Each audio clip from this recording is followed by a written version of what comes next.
now we will move on to the final piece of adversarial learning. In these lectures on adversarial learning, we will see evaluation of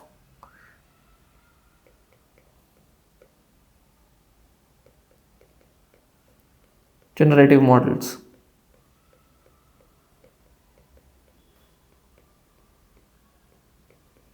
This is the last piece that we will be looking at in adversarial training. The question is, suppose you have trained a generative model, how do we evaluate its performance? Okay, the question, how to validate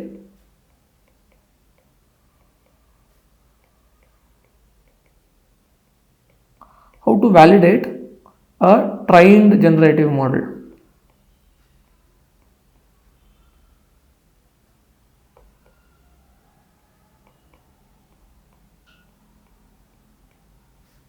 Okay, the question is how to validate a trained generative model. So there are multiple metrics to quantify the goodness of a generative model. We will look at one that is based on adversarial learning. So what are we given? So given that we have two data sets, let's call them D true. We have a true data set. Okay, D true, which will have the data when it is the data set upon which we have trained our generative model. This is drawn IID from PX. Okay, this is also called the real data or the input data distribution. This is what we have used for training a generative model. We also have D gen, okay, which is x1 cap, x2 cap, xn cap, which are drawn IID from p theta star. So this is the generated data. Now how do we get this? We will simply sample n data points from a Gaussian distribution and pass it through the trained generator, and we get n points from the generated data. Okay. Now the objective is to ensure, okay, the goal is to compare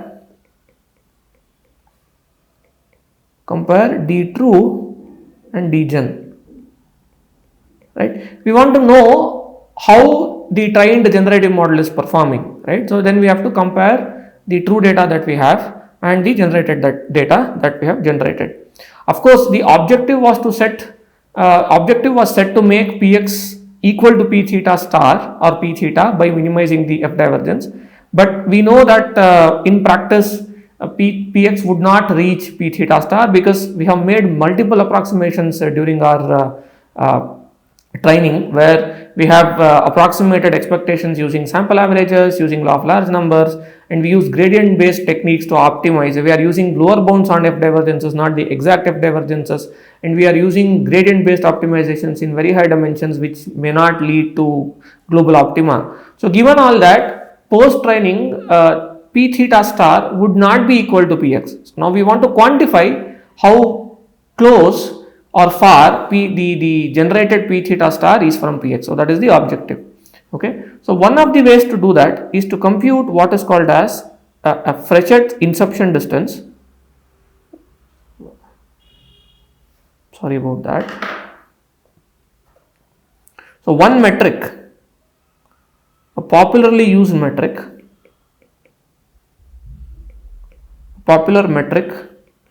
to compare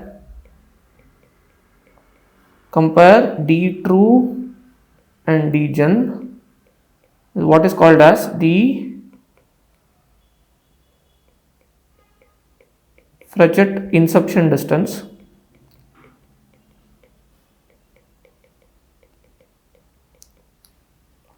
Abbreviated as FID. So you might have heard this term, right? FID, which is a metric that is used to compare the true data and the generated data. Now what is FID? So FID is nothing but the Wasserstein's metric.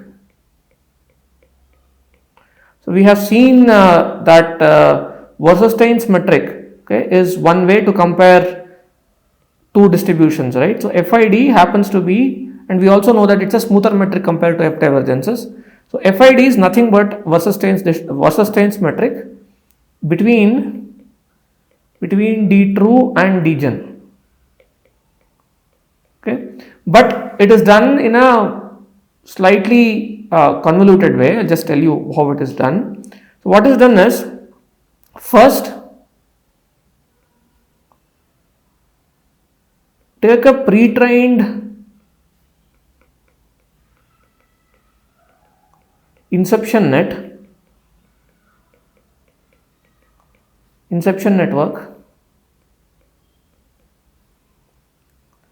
So this inception network is typically pre-trained on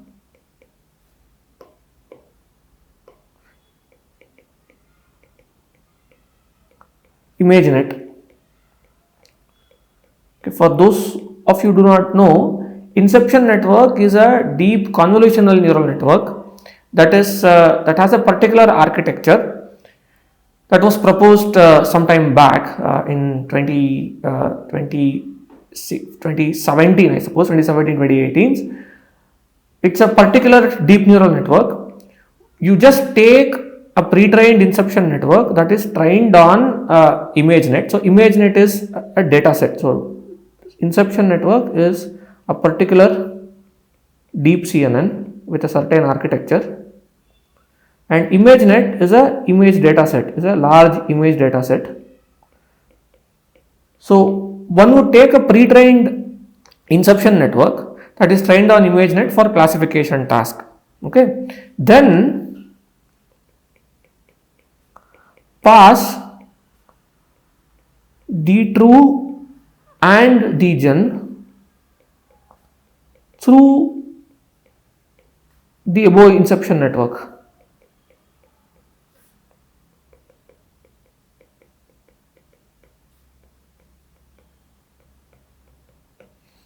Okay, what is done? So we have a pre-trained inception network. So let us call this some I psi star. So this will take x or x cap, right? So we have either x coming from px or x cap coming from p theta star, which is d true and d generated. Okay, so pass through that inception network, and what is done is that a particular layer is selected at the inception network.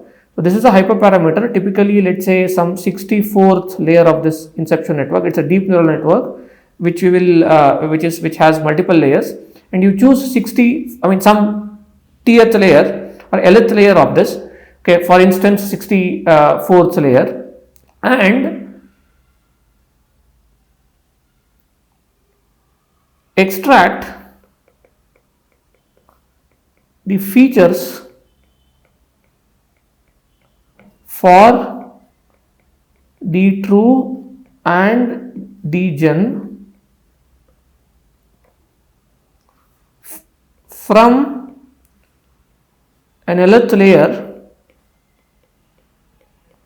of the inception network, right? So if you take a feature, or rather the output of this inception network at the, let's say, lth layer, some 66th layer. So we have these features that are extracted for both the true data and the generated data. So let us call them D true cap, which is nothing but Z true 1, Z true 2, and so on. We have up to Z true n. We have n data points here. Okay, and we have D cap generated. We do this for both the real data and the generated data. D gen 1, Z gen 2, and so on. We have up to Z gen n, where Z true I is nothing but the output of the nth layer of the inception network, and Zien is the same thing, which is the output of the same nth layer of inception net. Okay, here, okay, let me call this as the nth layer. Here L is a hyperparameter.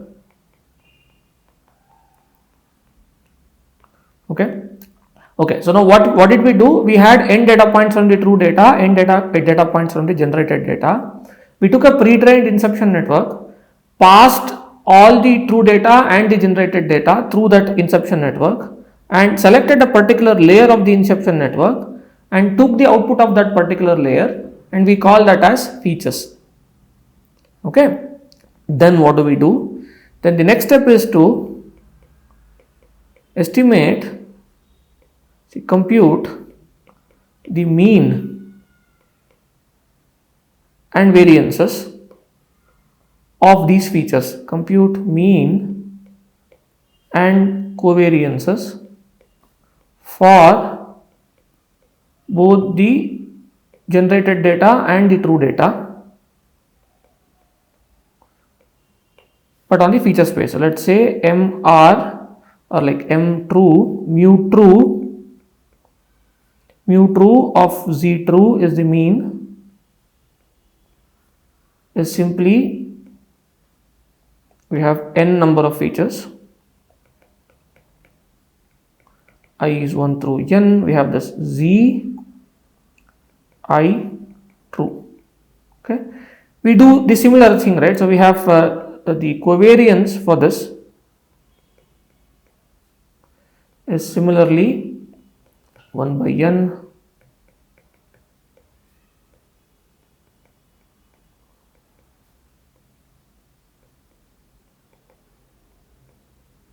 to transpose, right? We just compute the covariance matrix and the mean vector for both the true data and the generated data. Similarly, we compute mu gen and sigma gen.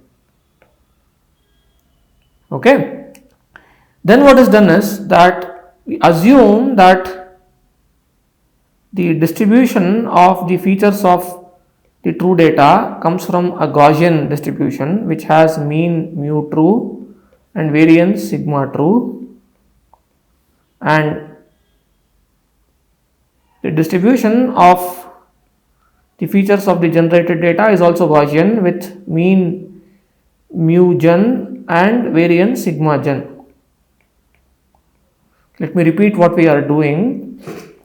We have data that is given by the true distribution and the generated distribution. We take a pre-trained inception network, pass through the pre-trained inception network, and we get the corresponding features from the true data and the generated data.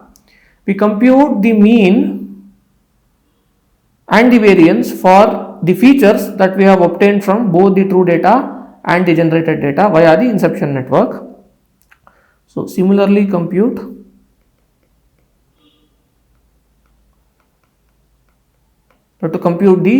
the mean and the variances for both the features of both the true data and the generated data.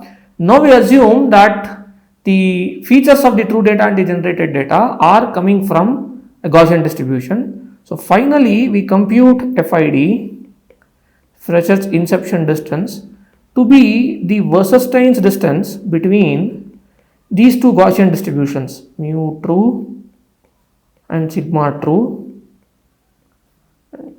We have normal mu gen and sigma gen. So what is FID? FID is nothing but the Weierstrass distance between the Gaussian distributions of the mean and the variances of the features for both the true and the generated data, where the features have been obtained using the inception network, pre-trained inception network. Okay, Now the Versus-Steins distance between two Gaussian distribution is deterministically given by this particular formula, mu true minus mu gen the norm squared plus the trace of sigma true plus sigma gen minus 2 times sigma true sigma gen to the power of half. Okay, so now if you note the first term here is a scalar because it's the norm of a vector, and the second term is also a scalar because it's the trace of a matrix, right? So the entire metric in the LHS is a scalar. Okay, now this is what is called as the Frechet's inception distance. Now let me repeat what the procedure is to compute FID. So we are given data from true distribution and data from the generated distribution. We need a metric to compare the data from true distribution and generated distribution. So what is done is that we just compute the Versus-Steins metric between the representations of true and the data distribution, the generated data distribution. How do we do that? We first take a pre-trained inception network, pass both the data from the true distribution and the generated distribution through this inception network, get the features from an LH layer, okay, and assume that the features from that LH layer are coming from Gaussian distribution. So this is an assumption that is made. So this is an assumption. Okay. Once we know that they are coming from the Gaussian distribution, we simply need to find out the Versus-Steins distance between those two Gaussian distributions, which is given deterministically by this particular formula. Now we need the mean for these features and the variances for these features.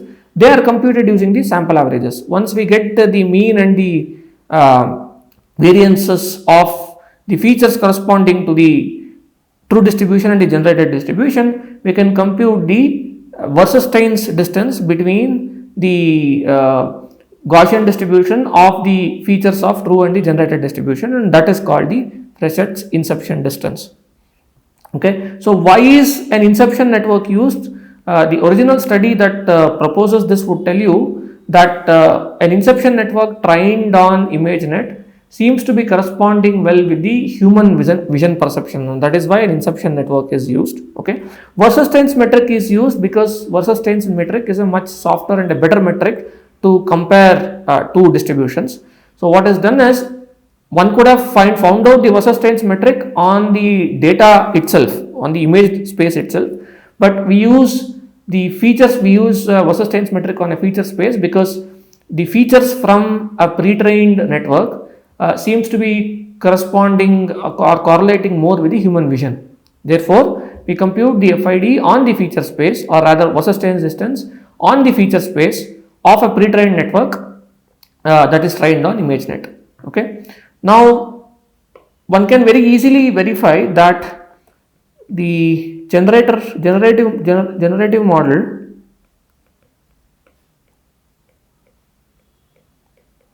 is better if FID is lower, correct? Why is that? A lower FID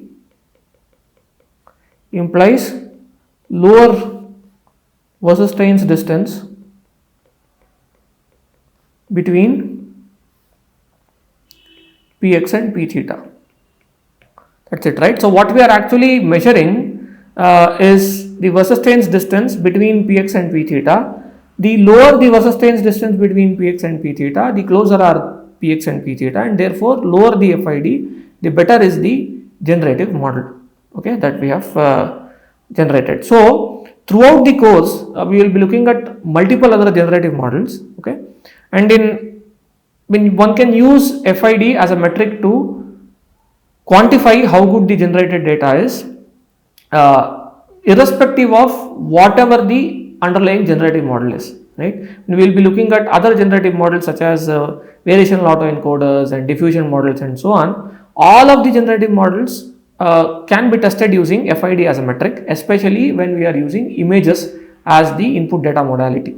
Okay, because inception networks mostly work with images. So far we have assumed that the data modality that we are working with are images, right? I mean, even though the formulations are agnostic of data modality, but yeah, so typically GANs are used for images as data modality, and whenever images are used for data modality, FID is used as a metric to quantify the goodness of generation. Okay, so this takes us to the end of, also note that FID is nothing but the Wasserstein's metric that we are comparing between the samples of the true distribution and the generated data distribution. Okay, so with this we come to the end of adversarial learning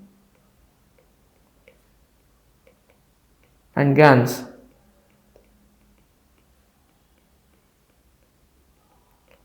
So next we will move on to latent variable models, of which variational autoencoder is the first member of that family that we will be looking at, and then we will eventually move on to diffusion models, which is also a latent variable model, which is an improvised version of a variational autoencoder, which is the state of the art model.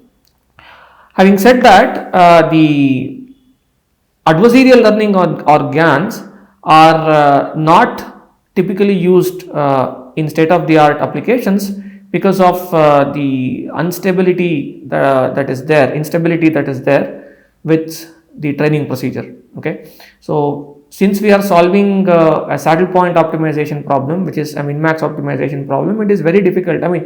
Despite the fact that we have a better metric called Wasserstein's metric, so if we can solve the problem of data generation not using a saddle point optimization problem, that would be much better. Turns out that all the latent variable models that we'll be looking at from the next module will not require any adversarial optimization or min-max optimization, which would make them better candidates for practical applications than compared to that of adversarial learning based methods. Okay, yeah, so with that we come to the end of adversarial learning.